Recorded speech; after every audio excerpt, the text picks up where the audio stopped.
बिस्मिल्लाहिर्रहमानिर्रहीम। अस्सलाम वालेकुम प्यारे दोस्तों, मैं हूं मुर्तज़ा भट्टी। आप देख रहे हैं मेरा यूट्यूब चैनल मुर्तज़ा भट्टी ऑफिशियल। मेरे पीछे आप देख रहे हैं कि ये जो ज़मीन इस वक्त तैयार हो चुकी है, जो ज़मीन की तैयारी हो चुकी है, ये ज़मीन की तैयारी किस वजह से हो चुकी है, ये मैंने आज के आपके साथ शेयर करनी है। और ये जो ज़मीन की तैयारी है, ये धनिया की काश्त के लिए ये तैयारी कर रहे हैं। और धनिया की काश्त जो है वो हमारे पंजाब में, हमारे जनूबी पंजाब में बहुत से लोग करते हैं और इसमें से अच्छा खासा मुनाफा भी हासिल करते हैं।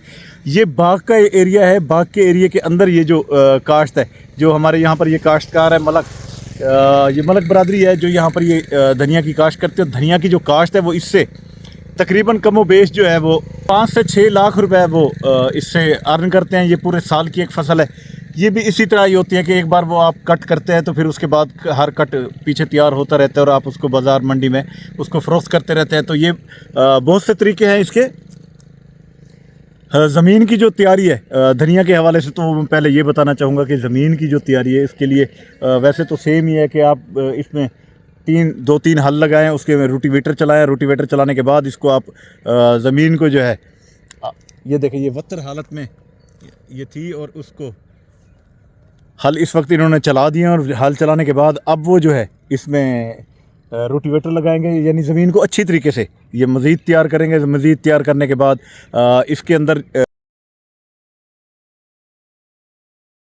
धनिया डाल देंगे।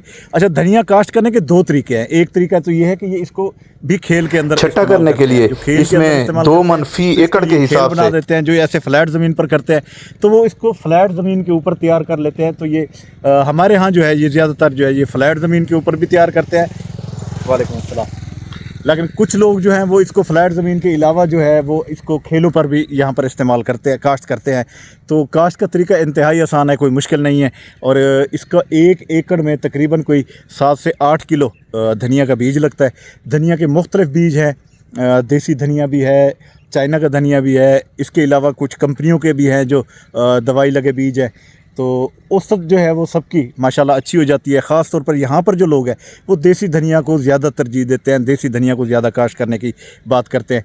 क्योंकि देसी धनिया जो है, एक तो उसकी खुशबू बहुत ज़बरदस्त है और उसका जो जब बीज तैयार करते हैं लास्ट में तो वो भी बहुत खूबसूरत और मोटा बीज तैयार हो जाता है। जबकि इसके मुकाबले में जो दीगर जो गैर मुल्की बीज है वो उनका साइज़ ज़रा छोटा होता है, वो ज़रा उतने ज़्यादा अच्छे देखने में नहीं लगते। जो बीज ये जो जिस वक्त धनिया उगाते हैं उस वक्त भी उसके पत्ते ज़्यादा चौड़े नहीं होते, छोटे छोटे पत्ते हो जाते हैं। तो इसलिए जो बीज हमारा देसी है उस बीज के जो ये धनिया तैयार होता है वो धनिया भी बहुत खूबसूरत तैयार होता है और उसके साथ साथ जो है वो बीज होता भी बहुत अच्छी तरीके से। मैं कोशिश करता हूँ कि वो मलक अगर यहाँ पर मुझे अभी मिल जाए, वो आज मुझे बता रहे थे कि यहाँ से हल चलवा के वो घर चले गए हैं। अगर वो यहाँ पर आते हैं तो मैं उनसे भी आपकी बात करवाता हूँ।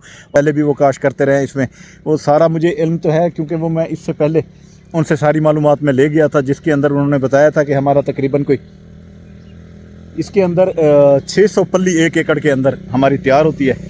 और जो एक पल्ली है उसका जो वज़न है वो तकरीबन कोई 10 से 15 किलो के दरमियान होता है। 12 किलो 13 किलो इस तरह की मुख्तलिफ इसकी वो तैयारी होती है। जैसा कि आपको बताया कि इसका छट्टा जो है वो उसमें 2 मन बीज फी एकड़ लगता है और खेल पे इसका तकरीबन 7-8 किलो जो है वो बीज लगता है। अब आगे आपको बताता हूँ कि इसका मौसम कौन सा बेहतर है। जी, तो दोस्तों धनिया की काश्त का जो सही वक्त है वो तो अक्टूबर के आखिरी हफ्ते में यहाँ पर होता है। जैसे अब आपके सामने ये तैयार हो गई है, अब आखिरी हफ्ता आने वाला है तो ये ज़मीन की तैयारी भी कर रहे हैं और इसको काश्त भी कर देंगे। तो ये छट्टा भी लगा देते हैं इसमें बाज़-औक़ात। और ज़मीन को, ये बाग के अंदर ज़मीन है, इसमें टेम्परेचर इतना ज़्यादा नहीं होता, लेकिन टेम्परेचर का ख़ास ख्याल रखना पड़ता है कि ये इसका जो जर्मिनेशन है वो उस वक्त होती है जिस वक्त आपका टेम्परेचर दिन को 30 से नीचे हो और रात को जो है वो 20 से 25 के दरमियान हो। तो ये बाग के अंदर जो ज़मीनें होती हैं उनका वैसे भी टेम्परेचर जो होता है वो थोड़ा 4-5 सेंटीग्रेड कम ही होता है। तो इस वक्त जो इसका वक्त है वो बिल्कुल सही है। ये आखिरी हफ्ता चल रहा है अक्टूबर का और अक्टूबर के अंदर इसकी काश्त हो जाती है। जिन दोस्तों ने इसकी काश्त करनी है वो कर सकते हैं। और मैंने आपको बीज का भी बता दिया। 1 एकड़ के अंदर जो है वो तकरीबन जो कमाई है वो 5 से 6 लाख रुपए इसकी में अर्न करते हैं वो 1 एकड़ से। और इसलिए इसको बड़े पैमाने पर यहाँ पर काश्त करते हैं। इसको ये देखिए, ये तकरीबन ये कुछ 2-3 एकड़ ये और आगे जो बाग के अंदर वो सारा बाग तकरीबन कोई 10 एकड़ यहाँ पर काश्त होता है हर साल। 10 एकड़ धनिया की काश्त करते हैं ये लोग मुस्ताजरी लेके, और बाग की वजह से इनको थोड़ी मुस्ताजरी भी, यानी कि अगर आजकल 1,20,000 से 1,50,000 रुपये चल रही है मुस्ताजरी, तो बाग की वजह से कि बाग का भी ख्याल रखते हैं, बाग को भी तैयार करते हैं, और बाग की वजह से इनको ज़रा मुस्ताजरी में भी थोड़ी कमी, यानी कि ₹1,00,000 80,000 रुपया इनको मुस्ताजरी में मिल जाता है। और इसमें यहाँ पर आपको पता है कि अच्छी ज़मीनें हैं हमारे पास, मेरा ज़मीनें हैं, और बहुत सारी जो है फसलें जो यहाँ पर लोग काश्त करते हैं तो वो यहाँ पर ये होती हैं। तो ये ज़मीनों अल्हम्दुलिल्लाह इस काश्त के लिए, धनिया की काश्त के लिए बहुत अच्छी हैं। ज़्यादातर ये इन्हीं ज़मीनों में ज़्यादातर होता है, क्यों जिसमें ज़रा पक्के वट की भी ज़मीन हो तो उसमें भी बेहतरीन हो जाता है। और ये मेरा ज़मीन है, ख़ास तौर पर जो रेतली ज़मीनें होती हैं उसमें ज़रा इसका उगाव कम है, जर्मिनेशन उसकी कम है। जी, तो दोस्तों धनिया की काश्त करने के बाद जो फिर इसका जो टाइम है कि ये फिर कब तैयार होती है, कब ये बड़ी होती है, किस वक्त इसको काटना चाहिए, कितने अरसे की होनी चाहिए, तो उसके लिए ये मैं इतना बता दूं कि ये इसका फसल जो है तकरीबन कोई 1.5 माह में ये तैयार हो जाती है। इसका कद मैं आपको बताता हूँ कि कितना हो जाए तो काटनी चाहिए। और इसको जब तैयार करते हैं उस वक्त ये ख्याल रखना चाहिए कि आप इसका जो कट है वो बनाएं, और छोटी छोटी जो है इसकी गुच्छियाँ बनानी पड़ती हैं। और इसका जो कद है 7 इंच से 9 इंच तक, जब इसका कद 7 इंच से 9 इंच तक हो जाए तो फिर उस वक्त आप इसको कट करें। कट करने के बाद आप इसको मंडी में ले जाएं, और जब आप इसको मंडी में ले जाएंगे तो ये हाथों हाथ बिक जाती है। धनिया की फसल ऐसी है, और इसके लिए कोई ज़्यादा आपको परेशानी भी लायक नहीं होगी। और आपको पता है कि धनिया एक ऐसी फसल है जो हर घर की ज़रूरत है, और किसी भी घर में आप जाएं तो धनिया के बगैर कोई, आपको पता है कि सालन नहीं बनता। तो धनिया एक ऐसी फसल है कि जिसके लिए आपको ये पूरा साल चलने वाली फसल है। हाँ, ये भी एक अहम खसूसियत है कि पूरा साल आप इसके कट करते जाएं, और ये पूरा साल ये अक्सर सदाबहार बीज होते हैं ये जो धनिया के होते हैं, और ये पूरा साल चलने वाली फसल है, और इसमें कोई नुकसान नहीं होता। और अल्हम्दुलिल्लाह ये जिन जिन लोगों ने काश्त की है उसमें से अच्छा कुछ उन्होंने अर्न किया है। जी, तो मैं बात कर रहा था इसकी कि मंडियों में तो अल्हम्दुलिल्लाह ये मंडी में जाने के लिए तैयार होता है। जब ये 7 से 9 इंच का हो जाता है तो इस वक्त उसकी कटाई कर ली जाती है धनिया की।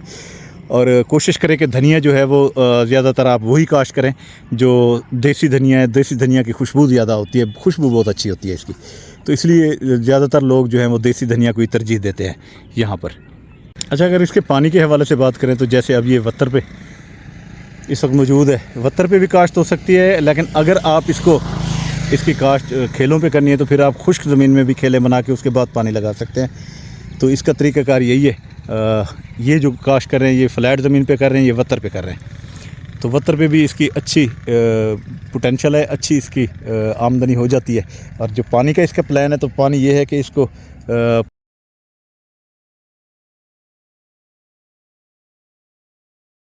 तो ये पानी इसको लगाते रहे। बाकी इसमें कोई ज़्यादा बीमारियां नहीं लगती, ज़्यादा इसको स्प्रे वगैरह की ज़रूरत नहीं होती। जी, तो दोस्तों बात हो रही थी धनिया की, तो धनिया में जो इस वक्त काश्तकारी पानी का इसका ये है कि पानी इसको ज़्यादा ज़रूरत होता है, क्योंकि ये एक बड़ी नाजुक सी फसल है, पानी ज़्यादा देना चाहिए। ये ज़रा मोटरसाइकिल गुजर जाए तो फिर मैं बताता हूँ।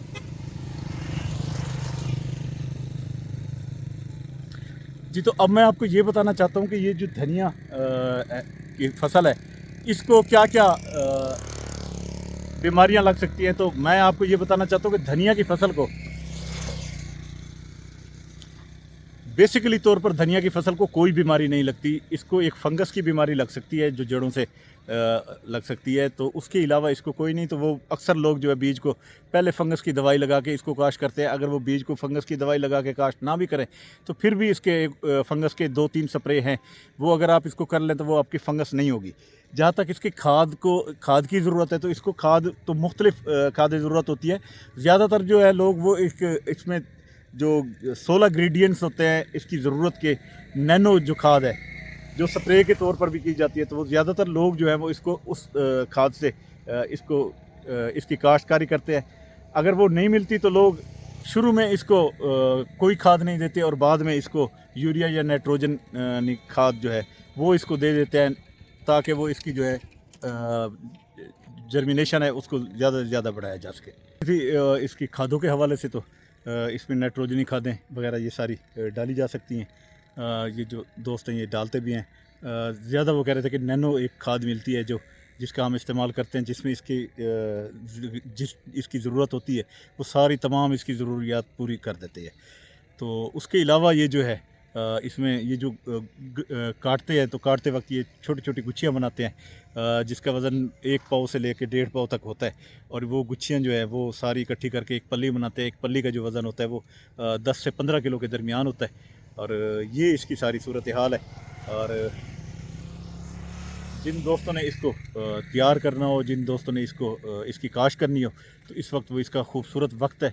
आप इसकी धनिया की काश्त कर सकते हैं और कोशिश कीजिए कि धनिया की जो आप काश्त करें तो वो एक मुनाफा बख्श और अच्छी फसल है। आप इसको काश्त कर सकते हैं। तो उम्मीद करता हूँ कि आपको आज की ये जो वीडियो है काफ़ी इन्फॉर्मेटिव लगी होगी। किसी किस्म का भी इसके हवाले से कोई सवाल आपका होगा तो वो भी आप हमसे कीजिएगा। वालेकुम अस्सलाम। वो भी आप हमसे कर लीजिएगा। इंशाल्लाह हम आपको जो भी हमसे हो सकेगी रहनुमाई करेंगे। मज़ीद इसके ऊपर अभी जब ये काश्त हो रही होगी तो अगला प्रोग्राम इसका इंशाल्लाह उसके ऊपर करूँगा।